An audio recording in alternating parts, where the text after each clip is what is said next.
तो ऐसा करें 3 आमले, 21 बादामों की गिरियां और 21 किशमिश जी जिसे मेवा कहते हैं और 21 काली जी। मिर्च। बस मैं फिर दोहराता हूँ, 3 आमले के मुरब्बे के दाने, उसमें से घुटनी निकाल दीजिएगा, 21 बादामों की गिरियां, 21 किशमिश और 21 काली मिर्च। 1 कप पानी में रात को भिगो दें।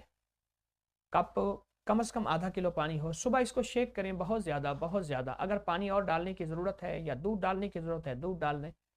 और फिर इसके बाद इसको चुस्की चुस्की पिएं। ये दिमाग के लिए, आसाब के लिए, फिटनेस के लिए और जहनी आसाबी दबाव को दूर करने और वीकनेस कमज़ोरी के लिए आखिरी दर्जे का टॉनिक है। बहुत लाजवाब टॉनिक। टोटका भी तिबी बताता हूँ, वो आप ज़रूर कीजिएगा।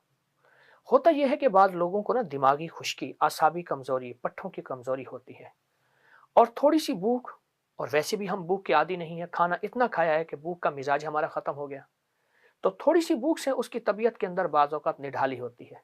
आपको एक टोटका बताता हूँ। ये आधा चम्मच सौंफ, आधा चम्मच खुश्क धनिया, इन दोनों को मुंह में रख के चूसें चूसें चूसें, चबाएं चूसें चबाएं चूसें। ऐसा मैदा जिसका जिसका मैदा ख़राब हो, जिसका मैदा मुतासिर हो और जिसका मैदा बहुत ज़्यादा मुतासिर हो और परेशान कौन हो, उसके लिए बहुत ही लाजवाब चीज़ है। मैदे के लिए, गैस के लिए, बादी के लिए, तबखीर के लिए, और ज़ुबान खुश्क हो रही हो, होठों पे जो है वो तह जम जा रही हो, ज़ुबान पे तह, आप ये आधा चम्मच सौंफ, आधा चम्मच ये खुश्क धनिया मुंह में रख के चूसें और चबाएं और इसका लुआब निकले। और चाहे तो फिर ये निगल जाए, चाहे ये थूक दें, लेकिन इसको अच्छी तरह अर्क इसका सत निकालें। छोटा सा टोटका पर आपको ऐसा तरोताज़ा रखेगा और सारा दिन ऐसा फ्रेश रखेगा, आपके गुमान से बाला था। हज़रत अली करमल्लाहु वजहल करीम का एक अमल बताता हूँ। ये भी फ़ज़ाइल कुरान में हज़रत शेख अल हदीस ने लिखा है, देख लेना।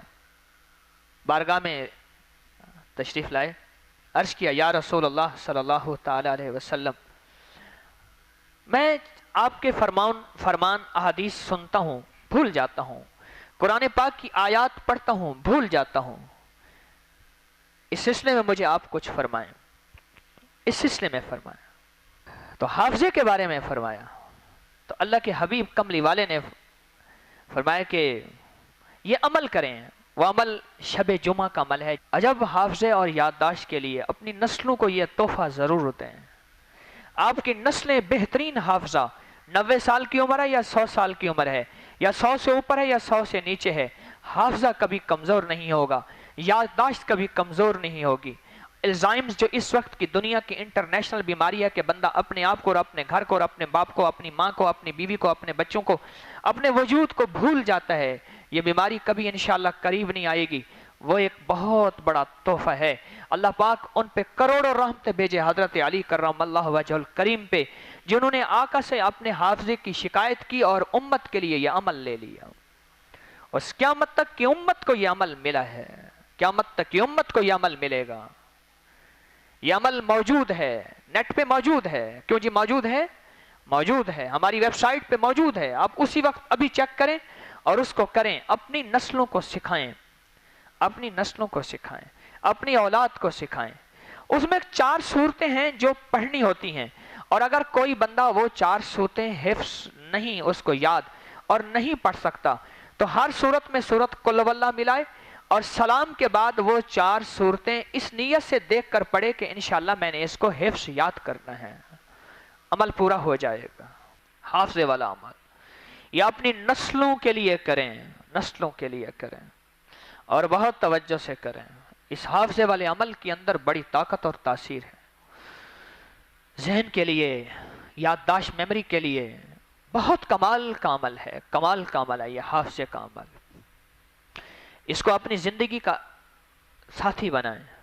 हर शब जुमा में आप रात सोने से पहले किसी भी वक्त ये अमल तवज्जो से, ध्यान से कर लें, किसी भी वक्त, और इंशाअल्लाह इस अमल की बरकतें आपकी नस्लों को हाफ़ज़ा तेज़, याददाश्त तेज़, मेमोरी लाजवाब, और सुनी हुई बातें और पढ़ी हुई बातें, बल्कि पिछली याददाश्त लौट आती है इस मुबारक अमल की बरकत से। आइंस्टाइन ने जो इतनी बड़ी तहकीक की, उनके मुताबिक, जबकि मेरे आका उस तहकीक से आगे निकल गए थे मेराज के नाम पे, انہوں نے اس کی کھوپڑی کھولی، دماغ کھوپڑی کھولی، کھوپڑی کے اندر جو بھیجا تھا اس کو نکالا. جب وہ مر گیا اس کو دفن نہیں کیا ابھی تک، اس کو محفوظ کیا ہوا ہے، پریزرو کیا ہوا ہے اور وہ رکھا ہوا ہے. اور پوری دنیا اس کھوپڑی پہ آج تک تحقیق کر رہی ہے اتنا بڑا دماغ اس کے پاس آ کیسے گیا.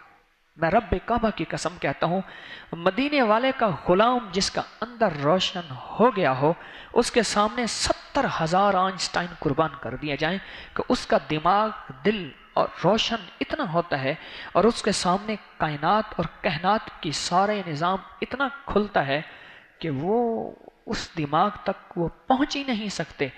کیوں؟